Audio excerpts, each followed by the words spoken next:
Picture this, a drug so potent it's been dubbed the zombie drug. We're talking about xylazine, a veterinary tranquilizer that's found its way into the grimy hands of street drug peddlers. Originally designed to sedate large animals like horses, this drug is now being used as a cutting agent in street drugs, giving users a high that's both cheap and deadly. The popularity of xylazine is on the rise, and it's leaving a wake of devastation in its path. The effects are harrowing. Users become like the walking dead, hence the nickname. But the real horror lies in the shocking statistic that xylazine-related overdoses have doubled in the past year alone. And it's not just those who are using it recreationally who are at risk. Even those who are unsuspectingly exposed through other drugs are finding themselves in a lethal dance with this zombie drug. But what makes xylazine so deadly? And why is its use skyrocketing? To understand the gravity of this situation, we've reached out to leading experts in the field. Each of them paints a disturbing picture of the xylazine crisis. Medical professionals delve into the physical toll this zombie drug takes on users. It's not just about the immediate numbing high. Prolonged use leads to severe health complications, akin to a slow and painful decay. It's a stark reminder of why xylazine has earned its morbid nickname. Substance abuse counselors, on the other hand, shed light on the psychological effects, the dependency it forms, the way it consumes lives, the isolation it causes. It's more than just a drug. It's a life-altering, destructive force. But why is it so prevalent? The experts point to a deadly combination of easy accessibility and the desperate search for escape. Xylazine, they say, is an insidious symptom of broader societal issues.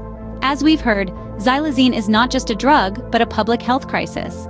Behind the statistics are real people, whose lives have been turned upside down by this zombie drug. Each figure we discuss represents a person, a family, a community, all grappling with the devastating effects of xylazine. Take, for instance, a father of two who has seen his life spiral out of control, his dreams replaced with nightmares. Or consider the young woman, an aspiring artist, whose vibrant spirit has been dulled by the drug's deadly grip.